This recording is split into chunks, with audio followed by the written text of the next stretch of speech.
Salut Marie. Euh, c'est un petit vidéo que je vais faire pour seulement pour t'informer que je vais faire des vidéos plus fréquentes. Puis je vais en faire une à la fois.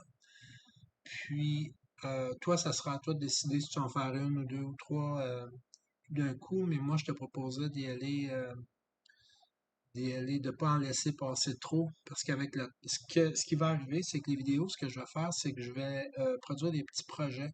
Parce que moi, j'ai appris je trouve, de mon expérience, c'est de la façon que j'ai appris le plus rapidement, c'est ce genre de langage-là. Ça a été de faire des petits projets en suivant d'autres personnes qui faisaient des projets, puis les reproduire de mon côté. Le problème, c'est sur Internet, les projets sont un petit peu trop gros au départ. Fait que j'avais besoin d'apprendre plus les bases, là. Fait que là, c'est là que j'ai dû apprendre des instructions de base en premier. Puis après ça, quand j'ai commencé à faire des projets, c'est là que j'ai vraiment appris.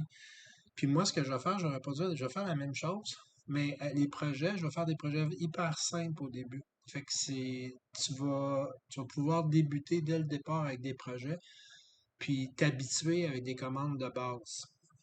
Fait que c'est ça mon plan. Puis comme je te dis, attends pas trop non plus d'accumuler trop parce que les projets ils vont grossir avec le temps.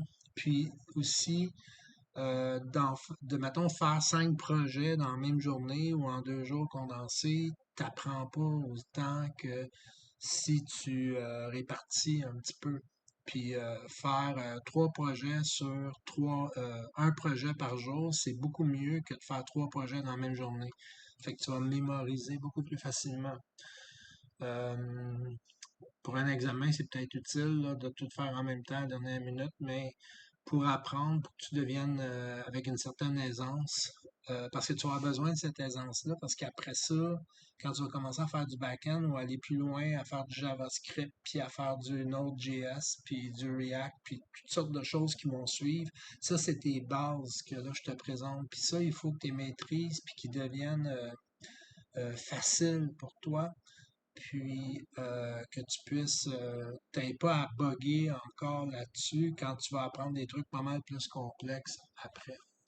Fait que c'est ça qui est ma vidéo et on se revoit à la prochaine vidéo.